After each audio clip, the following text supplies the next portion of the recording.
Oi, gente! E aí? Como é que vocês estão? Vocês estão bem?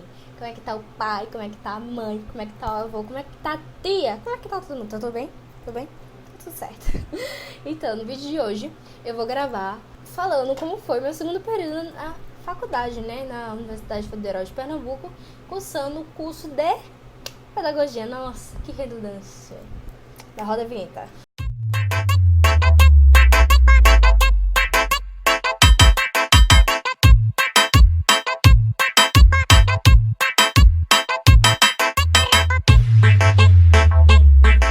Então, gente, o segundo período foi um período que começaram os estágios, que é algo obrigatório, né? Acho que todo curso tem estágio obrigatório.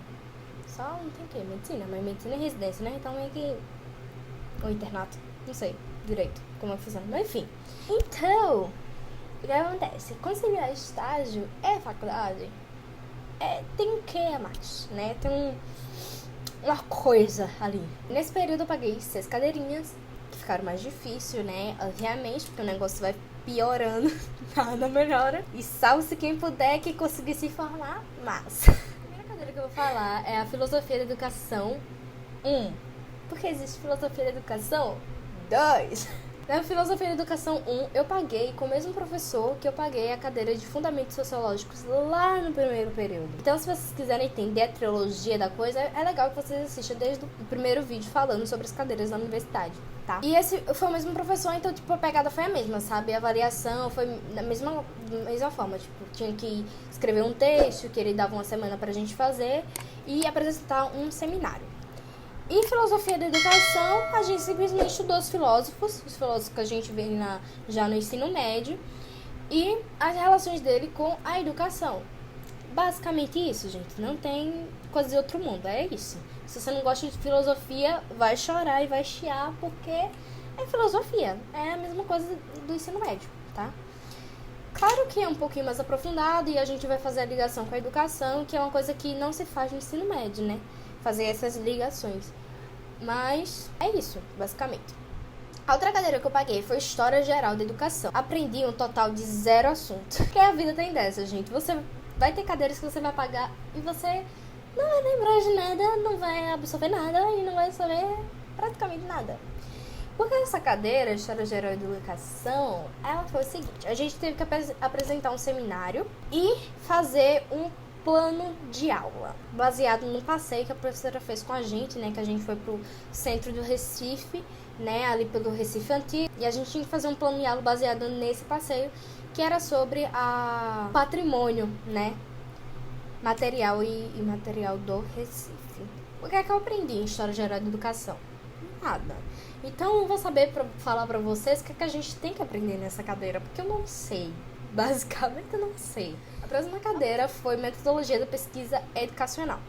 E daí, metodologia, eu acho que é um terror de vários cursos, né? Porque vários cursos vai ter metodologia para se estudar. Eu acho que todos os cursos têm metodologia para estudar, porque a gente precisa entender as regras da BNT, a tão famosa BNT, que quando você vai entrar na universidade vai ser o seu terror, tá? O terror da tua vida. Porque a tal da BNT, meu acho, você precisa saber, né? Para escrever um artigo científico, para publicar seus trabalhos, você tem que saber, né? Fazer o TCC, tem que ter ali, né? A tal da BNT toda certinha, porque senão não vai. Então, em metodologia da pesquisa educacional, a gente aprendeu toda a metodologia para fazer uma pesquisa no campo da educação. Porque sim, nós de educação fazemos pesquisa, tá? E temos laboratórios também, para quem não sabe, né? Porque tem gente que não sabe. Já chegou gente que perguntar: vocês fazem pesquisa? Eu disse: não, meu anjo, imagina. Pra quê? Ter pedagogos e pedagogas, né? Nesse mundo. Eu fiquei revoltada, viado. Esse é o Twitter. A outra cadeira é a famosa PPP. Eu falei sobre PPP no outro vídeo, né? Falando das cadeiras do primeiro período. E eu vou explicar pra vocês o que é o danado do PPP. São projetos, pesquisas que a gente vai fazer e vai apresentar. Então é mais a prática do assunto, sabe? No segundo período a gente vai pagar o PPP 1. Se eu não me engano, são 9 PPPs ou são 8 PPPs. Não sei direito. E o PPP-1 é sobre processos formativos em espaços não escolares, ou seja, a gente vai para espaços não escolares para entender como é o trabalho de um pedagogo dentro dos espaços não escolares. Por exemplo, em prisões, em ONGs, em espaços não escolares que existem pedagogos, né? Em hospitais e tal. O trabalho do pedagogo fora da escola, né? Em outros espaços. Então é isso. Então a gente vai pro espaço. No caso, eu escolhi uma ONG, que foi a UAF, que é a Organização de Auxílio Fraterno. Então, a gente tinha que fazer uma pesquisa e daí escrever um texto. Meio que um artigo científico, tá? Basicamente. E isso foi a nota da gente foi a avaliação, né, do PPP-1. E também serviu como avaliação para a cadeira de metodologia da pesquisa. Por quê? A professora de PPP-1, ela ia analisar as questões mais, tipo, do conteúdo, do que a gente fez e tal. Se a gente fez tudo direitinho, se a gente foi para um espaço realmente não escolar, se a gente, né, como é que a gente fez isso? E a professora da metodologia e pesquisa educacional, ela corrigiu justamente essa questão da BNT, se as citações foram feitas corretamente. Essa questão mais metodológica ficou com a professora de metodologia. A outra cadeira que eu paguei foi Psicologia do Ensino e da Aprendizagem. Como eu falei no vídeo anterior, por isso que eu tô falando aqui, que é interessante vocês assistirem, né? Porque a gente vai fazer ligações. A gente vai ver também os teóricos Piaget, Skinner, Freud, Vygotsky e tal, sendo que a gente vai ver mais aprofundado em relação à educação. A avaliação dessa professora foram duas. Uma foi fazer a ligação de um filme que ela passou, que foi o filme O Show de Truman, que é bem interessante. E a gente tinha que fazer a ligação desse filme com os teóricos, fazer um texto e tal, isso aqui. E a segunda avaliação foi uma prova, sendo que essa prova era em dupla e tinha uma questão que podia fazer consulta e outra questão que não podia consultar. Mas era em dupla, né? Era pra fazer no dia e tal, foi o modelo mais tradicional que a gente teve. E a outra cadeira que eu paguei foi Seminário, Educação em Espaços Não Escolares, que é aquela cadeira que eu falei também anteriormente, que é a cadeira de seminários. E a partir do segundo período ela vai ficar igual com o PPP. Como o meu PPP era falando sobre espaços não escolares, o seminário vai ser falando também sobre espaços não escolares. Vai ser o mesmo assunto.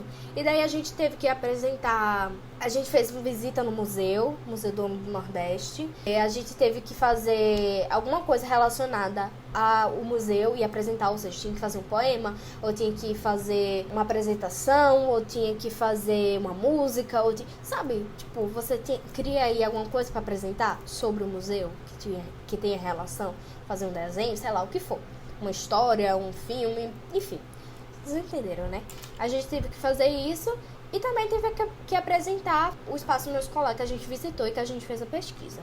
Bom, foi basicamente isso. Esses foram os métodos, essas foram as cadeiras que eu paguei nesse período, as avaliações feitas. Assim, de modo geral, foi um período que foi um pouquinho mais puxado que o primeiro período, obviamente, né? Enfim. Fora isso, né, eu tive a questão do estágio, e sempre é mais complicado você fazer estágio e você estudar, obviamente. Também eu voltei pra academia, porque no primeiro período eu não fiz academia, tipo, eu me dediquei única e exclusivamente à faculdade. Isso é um privilégio enorme, né, porque eu não precisava trabalhar, eu não precisava... até agora, né, eu não preciso trabalhar, graças a Deus, né, eu tenho esse privilégio de não trabalhar. Eu faço estágio, mas eu não trabalho. É muito fácil, né, você só se dedicar à universidade e ter papai e mamãe pra ajudar, papai e mamãe pra levar pra universidade, pegar carro, pagar Uber, sabe? Não pegar ônibus, ou então não pegar nos horários de pico, porque você não precisa pegar o ônibus no horário de pico, porque você tem seu tempo livre, etc, etc. São tantos privilégios que a gente tem na vida da gente e a gente não reconhece. Então é interessante, tá? Reconhecer também. Eu reconheço esse privilégio que eu tive no primeiro período. Mas é isso, gente. Espero que vocês tenham gostado. Comenta aqui embaixo se vocês gostaram, se vocês querem mais vídeos como esse. Não se esquece de avaliar o vídeo e ativar as notificações, porque agora tem vídeo nesse canal. I love you all. Thank you for watching. Bye, bye.